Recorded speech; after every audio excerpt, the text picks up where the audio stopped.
Hello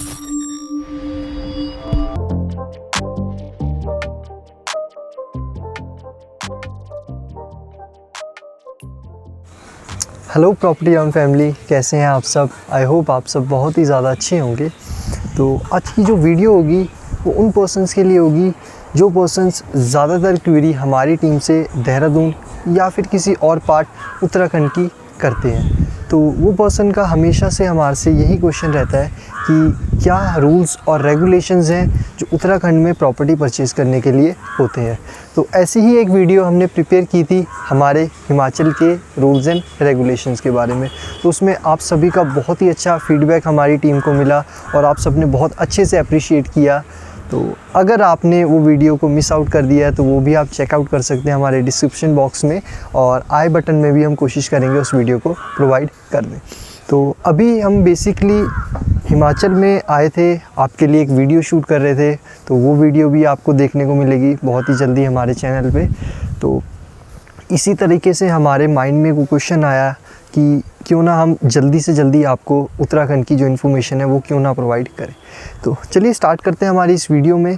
जो भी आपके इम्पॉर्टेंट डाउट्स होते हैं उत्तराखंड से रिलेटेड, उन सभी को हम सॉर्ट आउट करने की कोशिश करते हैं। तो हिमाचल के जो रूल्स और रेगुलेशंस हैं वो आपके साथ बहुत अच्छे से हम क्लियर कर चुके हैं। तो ऐसे ही कुछ रूल्स एंड रेगुलेशंस उत्तराखंड में भी हैं। तो उत्तराखंड के भी जो रूल्स और रेगुलेशंस हैं वो म्यूनिसिपैलिटी एरिया और नॉन म्यूनिसिपैलिटी एरिया के अकॉर्डिंगली बाइफरकेट करते हैं।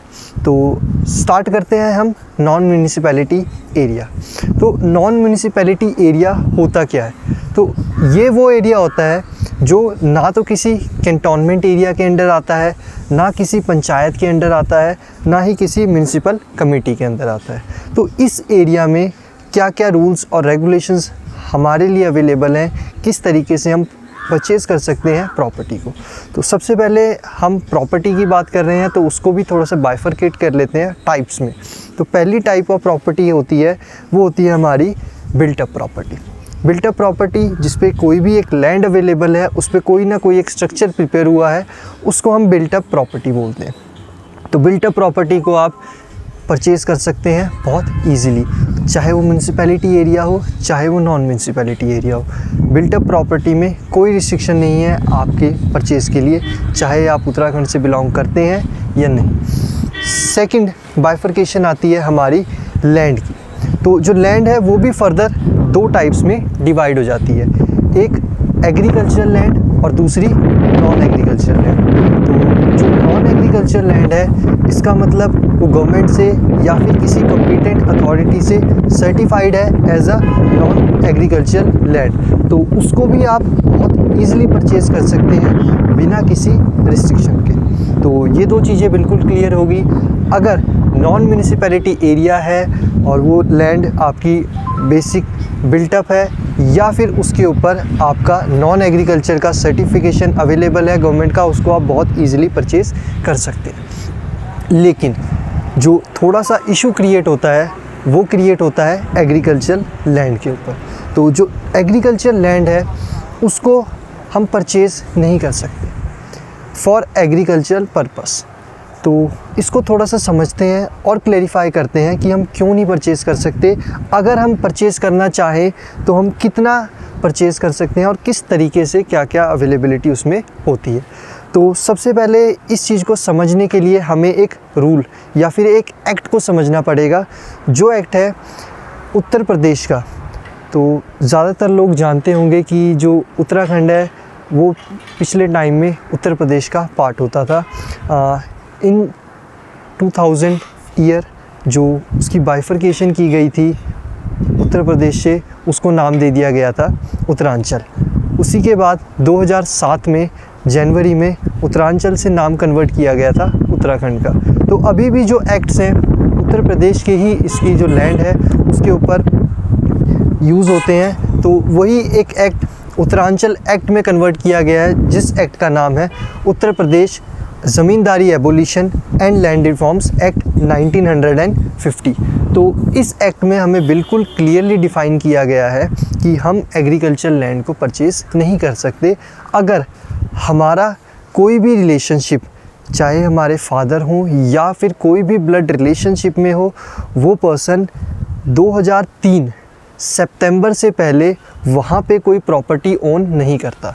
तो इस चीज़ को मैं और अच्छे से समझा देता हूँ कि अगर कोई पर्सन उत्तराखंड में 2003 सितंबर से पहले कोई भी प्रॉपर्टी ओन करता है तो वो किसी भी टाइप की प्रॉपर्टी उत्तराखंड में परचेज़ कर सकता है, चाहे वो एग्रीकल्चर हो, चाहे नॉन एग्रीकल्चर हो, चाहे म्यूनिसिपैलिटी के अंदर हो, चाहे नॉन म्यूनिसिपैलिटी में हो।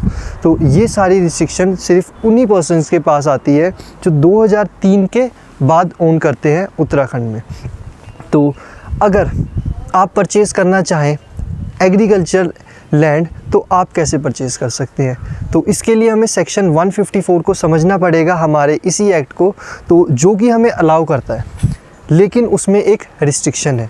तो जो रिस्ट्रिक्शन है कि आप 250 स्क्वायर मीटर से ज़्यादा परचेज़ नहीं कर सकते। पहले जो ये अवेलेबिलिटी थी 500 स्क्वायर मीटर की होती थी, लेकिन थोड़े टाइम बाद उसको रिस्ट्रिक्ट कर दिया गया है 250 स्क्वायर मीटर तक। लेकिन इसमें भी आपके लिए एक इशू है, उस जगह को आप एज ए एग्रीकल्चर लैंड नहीं यूज़ कर सकते, आपको उस जगह को as an residential land use करना होगा। इसका मतलब बिल्कुल क्लियर हुआ कि एग्रीकल्चर लैंड आप परचेज़ कर सकते हैं 250 स्क्वायर मीटर के अंदर, लेकिन उसको आप यूटिलाइज़ सिर्फ आपके रेजिडेंस के लिए कर सकते हैं। तो और भी कुछ शर्तें अवेलेबल हैं जिसके थ्रू कोई पर्सन एग्रीकल्चर लैंड को परचेज़ कर सकता है जो कि नॉन उत्तराखंड से बिलोंग करता है और जिस पर्सन की जो भी ब्लड रिलेशनशिप है वो 2003 से पहले की नहीं है। तो वो क्या अवेलेबिलिटी है यहाँ पे, तो उनको समझ लेते हैं। तो होटल के लिए वो बहुत ईज़िली परचेज़ कर सकता है, चाहे वो एग्रीकल्चर लैंड हो चाहे कोई और लैंड हो। बस उस पर्सन को इस चीज़ का ध्यान रखना होगा कि जो होटल है वो टूरिज़्म डिपार्टमेंट उत्तराखंड से सर्टिफाइड होना चाहिए। सेकंड, वो एजुकेशन डिपार्टमेंट से भी उस चीज़ को लिंक कर सकता है, लेकिन उत्तराखंड की एजुकेशन मिनिस्ट्री से उस सारी शर्तों को उसको एक बार रिप्रेजेंट करना ज़रूरी है। इसी के साथ अगर कोई एक ऐसा पर्सन है वहाँ की किसी कम्पिटेंट अथॉरिटी से उस चीज़ को, उस एग्रीकल्चर लैंड को अप्रूव करवा लेता है और उसको प्लॉट में कन्वर्ट करवा लेता है, तो वो लैंड भी आप परचेज़ कर सकते हैं। तो ये कुछ था एग्रीकल्चर लैंड का जो कि हमें नॉन म्यूनिसिपैलिटी एरिया में अवेलेबल होती है। तो थोड़ा सा इन शॉर्ट कर देता हूँ, थोड़ा सा कॉम्प्लेक्स हो गया तो मैं आपको बिल्कुल सिंपल वर्ड्स में बता देता हूँ कि बिल्टअप एरिया आप बहुत ईजिली परचेज़ कर सकते हैं। अगर आपकी नॉन एग्रीकल्चर लैंड है, कम्पिटेंट अथॉरिटी से सर्टिफाइड है, उसको भी आप परचेज़ कर सकते हैं। लेकिन अगर वो एग्रीकल्चर लैंड है उसको आप परचेज़ नहीं कर सकते, उसके लिए आपके पास सिर्फ 250 स्क्वायर मीटर की अवेलेबिलिटी है और 250 स्क्वायर मीटर को भी आप सिर्फ आपके रेजिडेंशियल पर्पस के लिए यूज़ कर सकते हैं। अगर कोई और पर्पस है जैसे कि होटल या फिर आपका कोई एजुकेशन इंस्टीट्यूशन या फिर आपका कोई इंडस्ट्रियल पॉइंट ऑफ व्यू, चाहे वो गवर्नमेंट का हो या फिर आपका हो, तो वो भी आप उसमें इन्वेस्ट कर सकते हैं। लेकिन उसकी शर्त क्या है, वो उसकी डेडिकेटेड अथॉरिटी से अप्रूव्ड होना चाहिए। तो ये कुछ डिटेल थी हमारी नॉन म्यूनिसिपैलिटी एरिया में। तो सेकंड पार्ट हमारा आ जाता है म्यूनिसिपैलिटी एरिया का। म्यूनिसिपैलिटी एरिया होता है हमारे उत्तराखंड में, तो उसमें भी हमारी जो कैटेगरीज़ हैं वो डिवाइड होती हैं, बिल्टअप एरिया, एग्रीकल्चर लैंड और नॉन एग्रीकल्चर लैंड। तो जैसे कि आपको मैंने बताया नॉन एग्रीकल्चर में क्या हमारे पास अवेलेबिलिटीज़ होती है, लेकिन जैसे ही हम म्यूनिसिपैलिटी एरियाज़ में आ जाते हैं तो ये सारी की सारी रिस्ट्रिक्शन जो है वो वेव ऑफ हो जाती हैं। चाहे आप उत्तराखंड से बिलोंग करते हैं, चाहे उत्तराखंड से बिलोंग नहीं करते हैं, आप किसी भी टाइप की लैंड उत्तराखंड में जितनी मर्जी क्वांटिटी में परचेज़ कर सकते हैं। कोई रिस्ट्रिक्शन नहीं है, चाहे वो एग्रीकल्चर लैंड हो जितना मर्जी अमाउंट आप परचेज़ कर सकते हैं, नॉन एग्रीकल्चर लैंड हो उसको भी जितना मर्जी अमाउंट में आप परचेज़ कर सकते हो, कमर्शियल लैंड हो उसको भी जितना मर्जी आप परचेज़ कर सकते हो और कितना ही बड़ा आप बिल्टअप एरिया भी परचेज़ कर सकते हैं। तो बहुत ही माइनर सा जो एक्ट था उसमें सिर्फ एक ही पॉइंट दिया गया है जो कि नॉन म्यूनिसिपैलिटी एरिया में है और जो कि एग्रीकल्चर लैंड के ऊपर है। तो वो ही थोड़ा सा पॉइंट है जिसको आपको थोड़ा सा माइंड में रखना है। तो आप किसी भी ऐसे मिथ के ऊपर ना जाएं या फिर किसी भी ऐसी फॉल्स स्टेटमेंट के ऊपर ना जाएं कि ये रिस्ट्रिक्शंस अवेलेबल हैं उत्तराखंड में। तो ये वीडियो बिल्कुल करेक्ट पॉइंट टू पॉइंट हमारी थॉरो स्टडी के बाद ही हम आपको डिलीवर कर रहे हैं। तो अभी भी अगर आपके कोई डाउट्स हैं या फिर कोई भी डिस्कशन आप हमारी टीम से चाहते हैं, आप दिए गए नंबर पे डायरेक्टली कनेक्ट कर सकते हैं हमारे साथ। हमारी टीम डेडिकेटेडली वर्क कर रही है आप सब तक हमारी तरफ से बहुत अच्छी तरीके से इन्फॉर्मेशन प्रोवाइड करने के लिए। तो ये पॉइंट हमारा क्लियर हो गया उत्तराखंड में लैंड परचेज़ करने के ऊपर। सेकंड जो हमारा पॉइंट आता है वो आता है रजिस्ट्रेशन के ऊपर। तो अगर आप लैंड परचेज़ करते हैं या फिर कोई भी प्रॉपर्टी परचेज़ करते हैं, उसके स्टैम्प ड्यूटी कितनी होती है, उसके रजिस्ट्रेशन चार्जेस कितने होते हैं। तो ये जो चार्जेस होते हैं ये वन शॉट होते हैं। और सबसे पहले अगर हम डिस्कस करें तो हम डिस्कस करते हैं स्टैम्प ड्यूटी की। तो ये डिपेंड करता है कि जो पर्सन है मेल या फिर जो पर्सन है वो फीमेल, किस पर्सन के नाम पे जो लैंड है या फिर जो बिल्टअप प्रॉपर्टी है वो रजिस्टर की जा रही है। तो अगर कोई पर्सन मेल है वो अपने नाम पे रजिस्ट्रेशन करवाना चाहता है तो उसके नाम पे जो स्टैम्प ड्यूटी लगेगी वो 5% लगेगी, सर्कल रेट या फिर कंसीडरेशन रेट की। तो ये वाले डाउट्स भी मैं आपको हमारी हिमाचल वाली वीडियो में क्लियर कर चुका हूँ कि सर्कल रेट क्या होता है या फिर हमारा कंसीडरेशन रेट क्या होता है। तो बिल्कुल क्लियरली हमने बताया कि 5% चार्जेस स्टैम्प ड्यूटी के लगेंगे अगर कोई मेल पर्सन अपने नाम पे रजिस्ट्री करवाता है। तो ऐसे ही अगर कोई फ़ीमेल अपने नाम के ऊपर रजिस्ट्री करवाना चाहते हैं तो उनको जो स्टैम्प ड्यूटी पड़ेगी वो पड़ेगी 3.75%।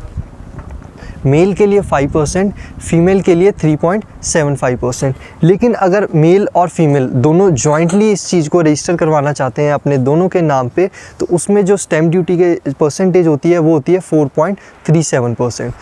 4.37 कंबाइंडली जो भी पर्सन मेल प्लस फीमेल के साथ रजिस्टर करवाते हैं। तो ये थी हमारी स्टैम्प ड्यूटी। उसके साथ अब हम डिस्कस करते हैं रजिस्ट्रेशन चार्जेस। तो उत्तराखंड में जो रजिस्ट्रेशन चार्जेस होते हैं वो होते हैं 25,000 रुपीज़।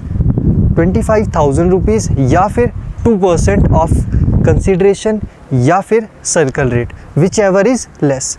या अगर आपका कंसीडरेशन या फिर सर्कल रेट का 2% कम है तो वो चार्ज किया जाएगा, या 25,000 रुपीज़ उसके कंपैरेटिवली कम है तो वो चार्ज किया जाएगा। तो ये सेकंड डाउट था आपका यहाँ पे रेट्स ऑफ रजिस्ट्री और स्टैम्प ड्यूटी। तो थर्ड और फाइनल डाउट आप सभी का आता है अंडरस्टैंडिंग द एरिया।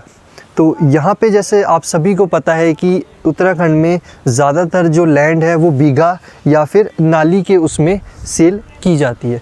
तो ये भी बहुत सिंपल है इसको समझना। अगर हम एक नाली की बात करें तो 265 स्क्वायर यार्ड में वो कंप्लीट हो जाती है। और ऐसे ही अगर हम एक बीघा की बात करें तो एक बीघा की जो वैल्यू होती है वो होती है 756 स्क्वायर यार्ड। तो ये कुछ डायमेंशंस के रिगार्डिंग जो भी आपकी क्वेरीज आती थी वो आई थिंक हमने सॉर्ट आउट कर दी है। तो आई होप ये वीडियो आपको इन्फॉर्मेटिव लगी होगी। तो अगर आपको लगी है इस वीडियो ने थोड़ी सी भी आपकी हेल्प की है उत्तराखंड के रूल्स एंड रेगुलेशन को समझने के लिए तो आप प्लीज़ एक लाइक ज़रूर दे के जाइएगा इस वीडियो को। और ऐसे ही हमारी फर्दर इन्फॉर्मेटिव वीडियो जम्मू और कश्मीर से रिलेटेड भी थोड़े टाइम में आने वाली है, बिकॉज़ आप सभी को पता होगा कि वहाँ पे भी आप अब लैंड और बिल्टअप प्रॉपर्टी परचेज़ कर सकते हैं अगर आप वहाँ से बिलोंग नहीं करते हैं। तो उस वीडियो के लिए अपडेट के लिए हमारे चैनल को सब्सक्राइब ज़रूर कीजिएगा और नोटिफिकेशन बेल को ज़रूर दबाइएगा। Thank you.